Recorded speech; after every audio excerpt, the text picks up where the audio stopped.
In the famous city of Venice, Italy, around the 1890s, lived a young boy named Matteo. His father was a fisherman, and they lived on one of the poorer islands in the lagoon. All around them, the island of Murano was famous for its masterful glass blowers. Tourists would come from America and England to buy expensive, delicate glass vases and jewelry. Matteo saw this, but he also saw the trash. When a glassblower's furnace was cleaned or a piece broke, the flawed or broken glass was often dumped into the lagoon. It was considered dangerous, useless waste. One day, after a large storm, Matteo was walking the muddy shore of his island. The waves had washed up hundreds of these broken pieces, but they weren't sharp anymore. The sea, the sand, and the tide had tumbled them for years, making them smooth, frosted, and jewel-like.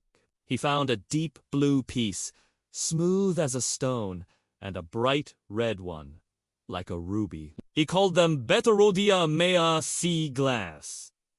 Matteo had an idea. He ran to the shipyard and collected scraps of thin copper wire that the boat builders threw away. He took his father's old, smallest fishing net and cut it up for its strong twine. He spent the evening carefully wrapping the smoothest pieces of sea glass with the wire, making a small loop at the top. Then, he threaded them onto pieces of twine to make simple, rustic necklaces.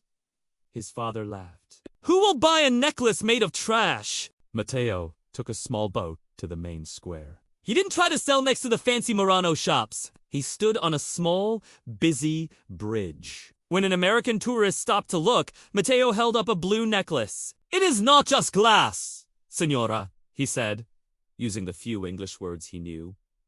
"It is a tear of Murano, the glass that the sea kept for itself, and polished like a diamond." The tourist was enchanted. A necklace with a story, made from the sea itself. It was the most authentic souvenir in all of Venice. She bought 5. Matteo Murano's tears became a sensation. He paid the other fishermen as children a few coins for every handful of smooth sea glass they collected after storms. He had turned the island's most dangerous waste into its most unique treasure. All because he sold not just a product, but a story.